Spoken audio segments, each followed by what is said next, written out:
Hot FM.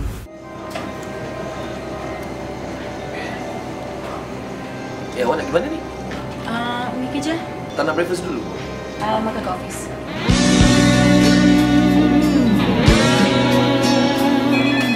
Hello? Hello, Yang. You balik pukul petang ni? Tak tahu lagi lah. Lambat sikit. Tapi you balik jom makan tau sebab I dah masak. Sorry, ada buat appointment dengan kawan I. Habis you tak balik ke? Balik tapi lambat sikit. So okay lah, tak payah tunggu makan dulu lah. Okay. Bye. Okay, bye.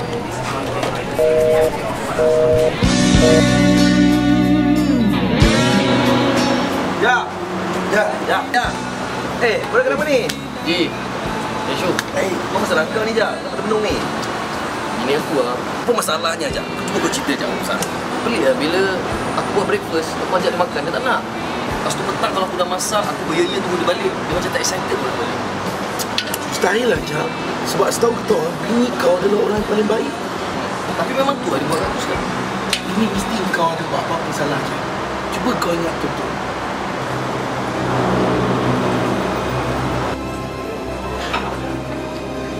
Mana? Dia kerja lah, nak bagi orang makan kan? Saya dah buat breakfast sikit. Tak apalah, makanlah sendiri. Jangan sikit lah. Tak apa, tak lalu lah.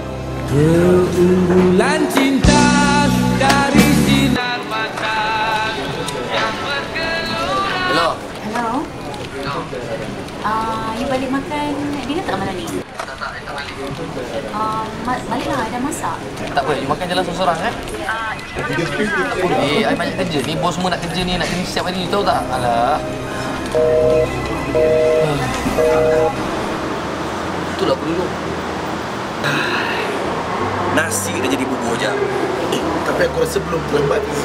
Sebab perempuan selalunya dia buat untuk diingatkan kita je. Mesti sebab dia nak supaya kau sedar apa kesalahan yang kau telah buat. Ajak. Wanita hiasan dunia. Seindah-indah hiasan adalah wanita solehah, Ajak. Jadi kau pergi sekarang. Kau kejar cerita kau, Jak. Kau kejar cerita kau, Jak. Kau pergi jumpa dia, kau minta maaf. Aku rasa semuanya akan pulih seperti sedia kala. Hai, kami Geng Pagi Hot. ingin mengucapkan selamat Hari Wanita Sedunia kepada semua wanita-wanita di dunia.